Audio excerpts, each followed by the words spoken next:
കൂത്തുപറമ്പ് വെടിവെപ്പ് സംഭവത്തിലെ ജീവിച്ചിരുന്ന രക്തസാക്ഷിയായ സഖാവ് പുഷ്പൻ അന്തരിച്ചു.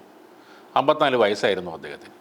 1994 നവംബർ 25-ന് ഡിവൈഎഫ്ഐയുടെ സ്വാശ്രയ കോളേജ് വിരുദ്ധ സമരത്തിനിടെ കൂത്തുപറമ്പിലുണ്ടായ പോലീസ് വെടിവെപ്പിൽ സുഷുമ്ന നാഡി തകർന്നതിനെ തുടർന്ന് ശരീരം തളർന്ന് 3 പതിറ്റാണ്ടായി അദ്ദേഹം കിടപ്പിലായിരുന്നു. കോഴിക്കോട്ടെ സ്വകാര്യ ആശുപത്രിയിൽ വൈകിട്ട് 3:30-യോടെയായിരുന്നു അന്ത്യം സംഭവിച്ചത്. ആരോഗ്യനില മോശമായതിനെ തുടർന്ന് ജൂലൈ 31-ന് തലശ്ശേരി സഹകരണ ആശുപത്രിയിൽ പ്രവേശിപ്പിച്ചിരുന്നു. ഓഗസ്റ്റ് 2-ന് കോഴിക്കോട്ടെ സ്വകാര്യ ആശുപത്രിയിലേക്ക് മാറ്റുകയായിരുന്നു. തുടർന്ന് ഹൃദയാഘാതമുണ്ടായതോടെ വെന്റിലേറ്ററിലേക്ക് അദ്ദേഹത്തെ മാറ്റിയിരുന്നു.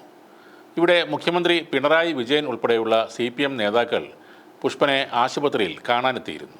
അന്നത്തെ സഹകരണ മന്ത്രിയായിരുന്ന MV രാഘവനെ കരിങ്കൊടി കാണിച്ചത് തടഞ്ഞുകൊണ്ടുള്ള DYFI സമരത്തിന് നേരെയായിരുന്നു 1994 നവംബർ 25-ലെ പോലീസ് വെടിവെപ്പുണ്ടായത്.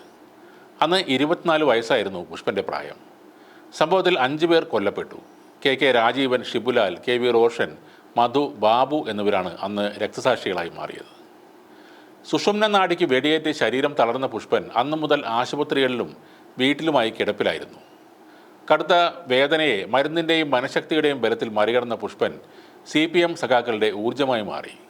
ജീവിക്കുന്ന രക്തസാക്ഷി എന്നറിയപ്പെട്ട അദ്ദേഹത്തെ നൂറുകണക്കിന് ആളുകളാണ് പല സമയങ്ങളിലായി വീട്ടിലും ആസ്പത്രിയിലും സന്ദർശിച്ചത്. പുഷ്പനെ കാണാൻ ചെഗുവേരയുടെ മകൾ അലിഡ ഗുവേര ഉൾപ്പെടെ അനേകായിരങ്ങൾ ഇതിനകം മേനപ്പുറത്ത് വീട്ടിലെത്തിയിട്ടുണ്ട്. കൂത്തുപറമ്പ് സമരത്തെയും രക്തസാക്ഷിത്വത്തെയും വലതുപക്ഷ മാധ്യമങ്ങൾ അധിക്ഷേപിച്ച സന്ദർഭങ്ങളിലെല്ലാം പ്രതിരോധത്തിൻ്റെ കരുത്തുറ്റ ശബ്ദമായി നിലകൊണ്ടത് സഖാവ് പുഷ്പനാണ്. ഇതിനിടെ CPM, DYFI, SFI സമ്മേളന വേദികളിലും കിടന്ന കിടപ്പിൽ പുഷ്പൻ എത്തിയത് സഖാക്കളുടെ ആവേശവും പ്രതീക്ഷയുമായി മാറിയിരുന്നു. ബാലസംഘം വിദ്യാർത്ഥി രാഷ്ട്രീയ പ്രവർത്തകനായി സാമൂഹ്യ പ്രവർത്തനത്തിൽ സജീവമായ പുഷ്പൻ പിന്നീട് DYFIയുടെ ഭാഗമായി മാറി. CPM നോർത്ത് മേനപ്പുറം ബ്രാഞ്ച് അംഗമായിരുന്നു സഖാവ് പുഷ്പൻ.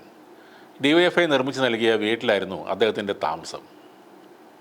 ചൊക്ലി രാമവിലാസം സ്കൂളിലായിരുന്നു പുഷ്പൻ്റെ പ്രാഥമിക വിദ്യാഭ്യാസം. വീട്ടിലെ സാമ്പത്തിക പ്രയാസങ്ങൾ കാരണം പിന്നീട് അദ്ദേഹത്തിന് പഠനം തുടരാനായില്ല. ആണ്ടിപ്പീടികയിലെ പലചരക്ക് കടയിൽ ജോലിക്കാരനായി.